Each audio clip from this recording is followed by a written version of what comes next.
The day everything unraveled didn't begin with a fight or harsh words. It started with the sound of my wife humming in the kitchen.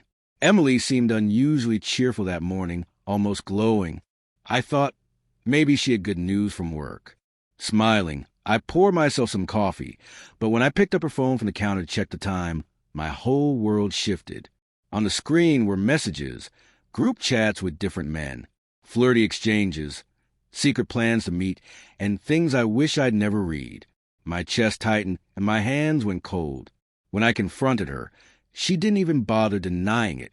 She admitted she'd been meeting up with them, insisting it wasn't serious. Her tone was flat, like she was explaining an errand. You're always busy with work. I just needed some attention. It didn't mean anything. For men, and she expected me to believe it didn't matter. Instead of guilt, she showed irritation. Why are you making this such a big deal? I'm happy with you, but I had needs. You can't judge me for that. That was the moment I realized it wasn't a mistake. It was a choice she kept making.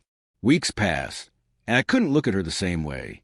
She acted as if nothing had happened, until one evening she sat me down, her expression serious. I'm pregnant, she whispered. My stomach dropped.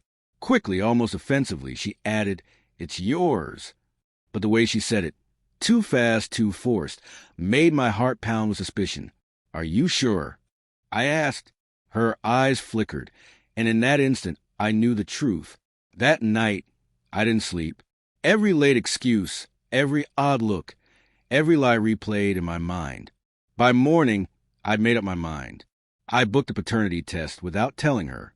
For the next week, I kept my distance. She noticed.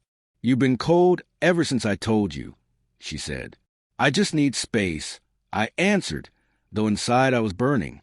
When the results came, I opened the email alone. My heart nearly stopped. 0% chance of paternity. My hands shook, but my decision became clear. I drove home, each mile heavier than the last. Emily was on the couch watching TV, relaxed, as if nothing had happened. Turn it off, I said, my voice calm but unrecognizable to myself. When I showed her the printed results, her face drained of color. You did a test? She stammered. Yes, I said firmly, because I couldn't take your word for it. And now I know the baby isn't mine. She tried to excuse it. I made a mistake. I cut her off. A mistake? You didn't just stumble into 4 different beds. You made choices. And now you want me to raise another man's child. Tears filled her eyes. I didn't want to lose you. I thought if I told you it was yours, we could move on. That wasn't a solution, I said, my voice trembling. That was another lie. You didn't just cheat. You tried to trap me with a life that wasn't mine. For once, she had no reply. I grabbed a bag, packing only what I needed for a few days. Emily followed me, crying, asking if I was really leaving. I stopped at the door, but didn't turn to face her. No, Emily, you already left. You just didn't walk out the door. Then I walked away, her sobs echoing behind me. In the days that followed, I met with a lawyer and started divorce proceedings. She didn't fight, didn't beg, just a resigned silence, maybe realizing I was gone for good.